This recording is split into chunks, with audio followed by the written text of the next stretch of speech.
की कहानी शुरू होती है 1952 से, जहाँ पर एक छोटे से गांव में गोटिया नाम का लड़का रहता है। यहाँ पर गोटिया की माँ उसे छड़ी से बुरी तरह से मार रही थी, क्योंकि वो खुद से 7 साल बड़ी लड़की मुन्नी के प्यार में है। मुन्नी की शादी होने वाली है, लेकिन गोटिया को मुन्नी इतनी ज्यादा पसंद है कि वो उसके लिए कुछ भी कर सकता है। लेकिन माँ की मार के आगे गोटिया की नहीं चल पाती और मुन्नी की उसी के सामने शादी हो जाती है। और दूसरी तरफ गोटिया का जनेऊ संस्कार भी करा दिया जाता है, जिसे मुन्नन भी कहा जाता है। लेकिन गोटिया मुन्नी के पीछे पूरी तरह से पागल है, इसलिए वो अपनी बहन को लेकर एक जगह की तरफ निकलता है जिसका नाम है चिटुकबाड़ी। वो लोग यहाँ से चिटुकबाड़ी के लिए निकलते हैं। दरअसल में गोटिया जो है वो काला जादू करके मुन्नी को बस में करना चाहता था। तो गोटिया चिटुकबाड़ी में एक बड़े से पेड़ के नीचे काले जादू की प्रोसेस को चालू कर देता है, और इस काले जादू के तहत गोटिया को एक बलि भी देनी थी, और वो बलि जो है वो अपनी बहन की देने वाला था। तो जैसे ही उसकी बहन को मालूम चलता है कि गोटिया जो है वो उसे मारने वाला है,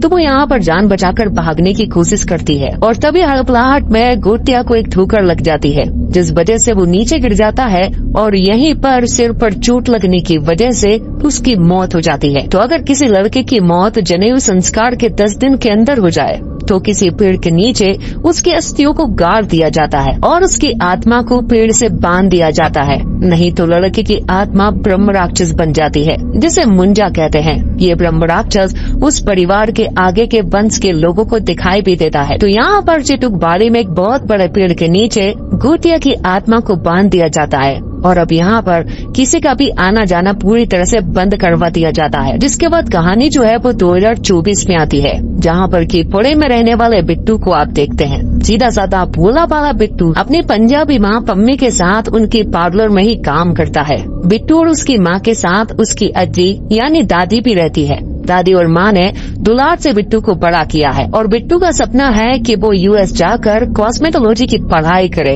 लेकिन उसकी माँ हर बार उसे मना कर देती है। साथ ही उससे कहा जाता है कि जो उसकी हरकतें हैं वो उसके बिल्कुल पिता की तरह हैं, लेकिन उसके पिता के बारे में उसे कुछ नहीं पता है। वो सुनता रहता है कि उसके पिता ऐसे थे, उनकी भी आदतें ऐसी थी, लेकिन असल में उनके बारे में वो कुछ नहीं जानता है, और न ही उसे कुछ बताया गया है। दादी से भी उसने कई बार पूछने की कोशिश की है, लेकिन बिट्टू को कुछ भी नहीं बताया जाता है, जबकि दोनों ही उसके पिता के बारे में जानते हैं कि आखिर उनकी जान कैसे गई थी। तो अब आगे हम देखते हैं कि बिट्टू का एक दोस्त है जिसका नाम है स्पिलबर्ग, और वो उसका बचपन का दोस्त है, और वो उसके हर एक सुख और दुख में साथ देता है। स्पिलबर्ग जो है वो वीडियोग्राफी और शूटिंग वगैरह का काम करता है। और बिट्टू की लाइफ में एक लड़की भी है जिसका नाम बेला है, और वो उससे प्यार करता है, लेकिन वो उससे प्यार करता है ये बात कहने की हिम्मत वो आज तक नहीं जुटा पाया है। जबकि बेला और बिट्टू जो है वो बचपन से साथ है, और बेला जो है वो जुम्मा क्लासेस चलाती है, और उसका ये काम काफी अच्छे तरह से चलता है। साथ ही बेला का एक बॉयफ्रेंड भी है जिसका नाम कुबा है, और इसीलिए उसने अपनी क्लासेस का नाम कुबेला रखा है। लेकिन बेला को कुबा जो है वो ज्यादा पसंद नहीं है, क्योंकि वो अक्सर उसके काम में रोक टोक करता है। अब आगे बिट्टू जब अपने घर पहुंचता है तो उसकी मम्मी पम्मी के दौरों से मालूम चलता है कि उसकी चाचा की लड़की रुकू की सगाई होने वाली है, इसलिए उन्हें गाँव जाना होगा। लेकिन उसकी माँ ये बिल्कुल नहीं चाहती है कि बिट्टू जो है वो गाँव में जाए, क्योंकि पिछली बार जब वो लोग गाँव में गए थे तो एक बहुत बड़ा हादसा हो गया था, और इसी हादसे में बिट्टू के पिता चल बसे थे। फिर भी उन्हें वहाँ पर जाना तो था ही, और बिट्टू को भी अपने साथ ले जाना था। लेकिन उनके गांव वाले घर का माहौल जो है वो ज्यादा ठीक नहीं है। दरअसल में गांव में पम्मी के देवर मतलब कि बिट्टू के चाचा जो है उनसे पम्मी की बिल्कुल भी नहीं पड़ती है, और वो चाहते हैं कि चिटुकबाड़ी में जो उनकी जमीन है वो उसे बेच दे। लेकिन दादी कहती है कि अगर उन्होंने ये जमीन बेच दी तो बहुत कुछ अनर्थ हो सकता है, इसलिए वो इस जमीन को नहीं बेचेंगे। और साथ ही हमें यहाँ पर ये भी मालूम चलता है कि दरअसल में जो हमें फ्लैशबैक में स्टोरी सुनाई गई थी वो इसी परिवार की सुनाई गई थी, और जो बिट्टू को सपने आया करते थे वो इसी गांव के चिटुकबाड़ी के आया करते थे। लेकिन एक दिन पम्मी और उनके देवर के बहस के चलते यहाँ पर बिट्टू को सब कुछ मालूम चल जाता है कि आखिर उसके पिता का देहांत कैसे हुआ था। बिट्टू को यहाँ पर मालूम चलता है कि दरअसल में बिट्टू के पिता जो है वो चिटुकबाड़ी का थे, और वहाँ पर मुंजा ने उन्हें मार दिया था। ये सारी बातें सुनने के बाद बिट्टू का दिमाग खराब हो जाता है, और वो तुरंत ही चिटुकबाड़ी की तरफ भागता है, जहाँ पर कि सुनसान इलाका था। यहाँ पर किसी का भी आना जाना नहीं होता है, तो यहाँ पर बिट्टू आ जाता है और गांव के सभी लोग जो है वो बिट्टू को ढूंढ रहे थे। उन्हीं में से कुछ लोगों ने बिट्टू को चितुक बाड़ी की तरफ जाते हुए देखा था। ये बात पता लगने के बाद भी गांव का कोई भी शख्स उसे बचाने के लिए नहीं आता है, लेकिन दादी को मालूम है कि आखिर बिट्टू को मुंजा से कैसे छुड़ाना है। और यहाँ पर दादी अकेले ही एक छड़ी के साथ यहाँ पर आ जाती है और पहली बार यहाँ पर हम मुंजा को देख पाते हैं, जो कि एक ब्रह्म राक्षस है और वो इस पेड़ से बाहर नहीं आ पाता है। और यहाँ पर हमें ये भी मालूम चलता है कि दरअसल में दादी और मुंजा जो है वो भाई बहन है और बचपन में गोटिया जिसकी बलि चढ़ाने वाला था वो दादी ही थी और जिस छड़ी से गोटिया की माँ से मारा करती थी दादी वही छड़ी यहाँ पर लेकर आती है। मुंजा ने बिट्टू को पेड़ में पूरी तरह से जकड़ के रखा था। बिट्टू हिल तक नहीं पा रहा था, लेकिन तभी दादी यहाँ पर छड़ी लेकर आती है और पेड़ पर जोर जोर से मारने लगती है, जिस वजह से मुंजा बिट्टू को छोड़ देता है और मुंजा पेड़ के दूसरे कोने पर पहुँच जाता है। जिसके बाद दादी बिट्टू को लेकर घर जाने लगती है, लेकिन तभी मुंजा पीछे से बिट्टू के पीठ पर एक जोर का प्रहार करता है और उसके पीठ पर पंजा उछाड़ देता है। और यहाँ पर बिट्टू और उसकी दादी जब बीच के रास्ते से वापस आ रहे थे तभी यहाँ पर मुंजा जो है वो अब आजाद हो चुका था और अब वो पेड़ से बाहर आ गया था और वो यहाँ पर दादी को मार देता है। और ये बात अगली सुबह जब बिट्टू को मालूम चलती है तो उसे बहुत ज्यादा बुरा लगता है, क्योंकि दादी उसके लिए बहुत ज्यादा इम्पोर्टेंट थी। और अब पम्मी यहाँ पर इस गांव में एक सेकंड भी नहीं रुकना चाहती थी, इसलिए वो अपने बेटे को लेकर वापस पुणे के लिए निकल पड़ती है, क्योंकि पिछली बार जब वो आई थी तो उसने अपने पति को खो दिया था और इस बार दादी को। तो अब यहाँ पर पम्मी और बिट्टू जो है जब बस में होते हैं तभी अचानक से बिट्टू के शरीर में शरारत होना शुरू हो जाती है और आगे वाली आंटी के पीठ पर वो चिमटी भी काट देता है। तो जिस तरह से चिमटी काटता है तो वो आंटी जो है वो बिट्टू को बुरी तरह से चिल्लाने लगती है। तो पम्मी बिट्टू को पीछे बिठा देती है और यहाँ पर हमें मालूम चलता है कि दरअसल में चिमटी बिट्टू ने नहीं बल्कि मुंजा ने काटी थी और अब मुंजा जो है वो उसे दिखाई देने लगा था और उसकी आवाज भी सुनाई देने लगी थी। और यहाँ पर मुंजा बिट्टू से कहता है कि मुन्नी को ढूंढो। तब वो लोग पुणे वापस आ जाते हैं, जहाँ पर कि हर शाम बिट्टू के अंदर शरारत होती है और उसे मुंजा दिखाई देने लगता है और वो सुबह होते ही गायब भी हो जाता है। और मुंजा लगातार सिर्फ एक ही बात कहे जा रहा था कि मुन्नी को ढूंढो, मानो उसकी कैसेट अटक गई हो। शाम होते ही मुंजा आ जाता है और वो रात भर बिट्टू के साथ रहता है, जिस वजह से बिट्टू रात भर नहीं सो पाता है और वो रात भर सिर्फ और सिर्फ मुन्नी को ढूंढने में लगे रहते हैं। लेकिन यहाँ पर बिट्टू को समझ में नहीं आ रहा था कि आखिर मुन्नी है कौन। परेशान होकर बिट्टू अपनी ये सारी बातें अपने दोस्त को बताता है।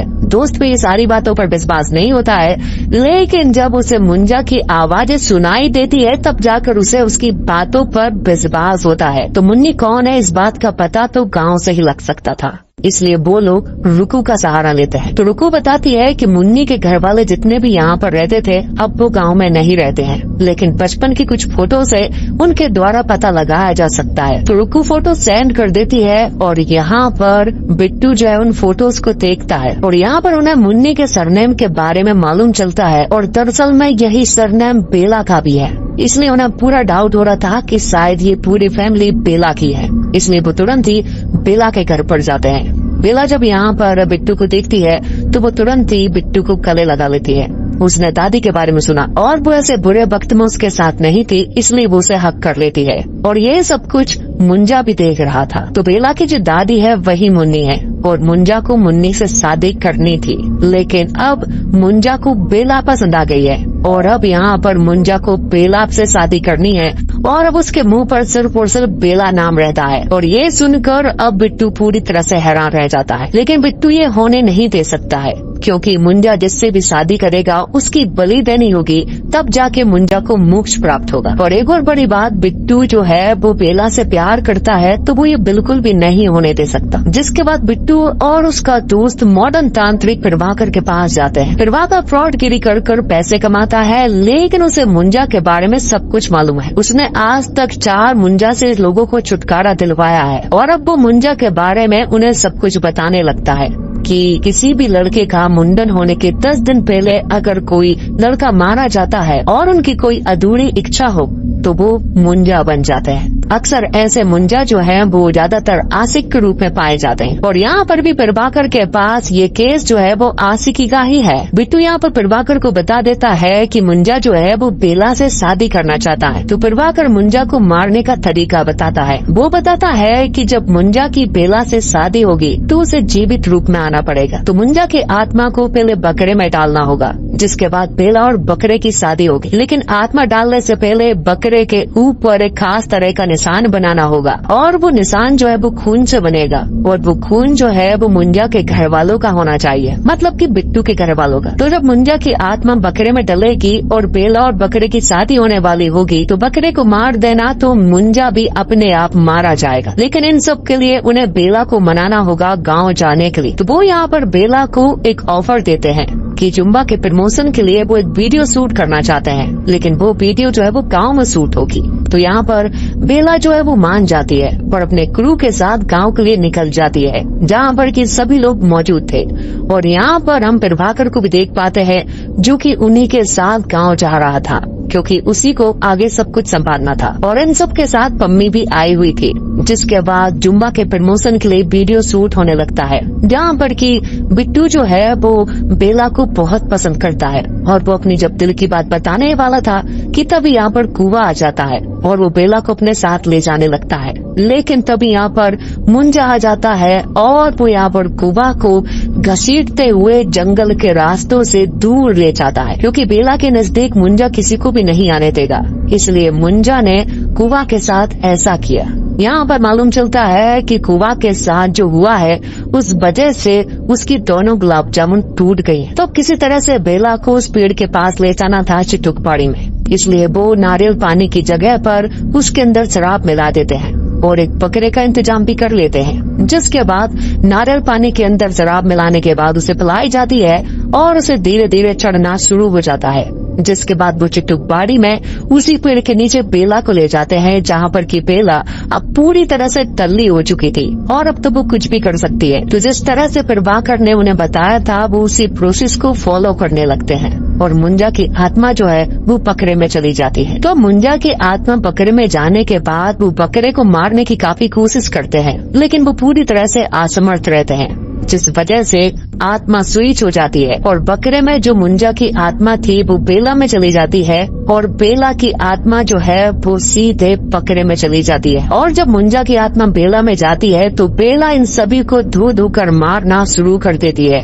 उसके अंदर मानो बहुत ही ज्यादा ताकत आ चुकी थी और वो सभी को मारे जा रही थी। और तभी यहाँ पर बिट्टू के चाचा आते हैं जो कि उनके साथ बदसलूकी करे जा रहे थे। तो वो लोग बिट्टू के चाचा को एक पेड़ से बांध देते हैं और उसके ऊपर भी वही निशान बना देते हैं जो कि उन्होंने बकरे के ऊपर बनाई थी। जिसके बाद फिर से आत्मा स्विच हो जाती है और इस बार बेला की आत्मा बेला के अंदर तो थी, लेकिन चाचा के अंदर अब मुंजा आ गया था और शायद बकरे के अंदर चाचा की आत्मा चली गई थी। तो यहाँ पर चाचा के अंदर मुंजा आ गया था और यहाँ पर प्रभाकर भी आ गए थे। वो भी यहाँ पर मुंजा से लड़ने की काफी कोशिश करते हैं, लेकिन यहाँ पर वो सभी को बुरी तरह से मारता है। आखिर में मुंजा जो है वो बिट्टू को बीच में बुरी तरह से मार कर बेला को अपने साथ ले जा लेता है, जहाँ पर कि वो बेला की बलि देना चाहता था ताकि उसे मोक्ष प्राप्त हो जाए। लेकिन तभी यहाँ पर सही समय पर बिट्टू आ जाता है छड़ी लेकर और वो बेला को छुड़ा भी लेता है। लेकिन मुंजा जो है वो बिट्टू को बुरी तरह से मार रहा था,